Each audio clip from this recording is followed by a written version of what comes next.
हाँ ये ठीक है। ठीक है, आज पॉटी नहीं हुई है उसको।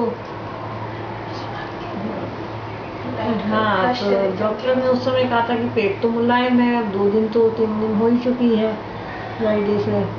तो अब ये है कि देखते हैं, वो वैसे ये आती है उसकी ग्लिसरीन टाइप में, तो वो बच्चे के उसमें रख देते हैं तो उससे पॉटी हो जाती है। तब डॉक्टर ने मना किया, तो ऐसी कोई बात नहीं। और इस समय फिर बैठेंगे तब बात कर लेते हैं। जाएगा सौरभ तो नीचे जाके बात कर लेगा, पहले की सी बात है।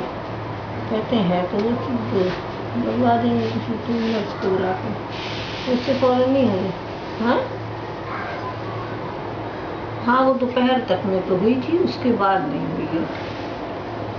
हाँ नहीं, वो तो डॉक्टर ने वो साक्षी को देखने के लिए जो बच्चों के डॉक्टर हैं वो उनके हस्बैंड हैं, वो आते हैं देखने। हाँ वो आते भी हैं, वो नीचे मतलब बैठते भी हैं, 7:15 7:30 से बैठते हैं, तो वही उन्हीं को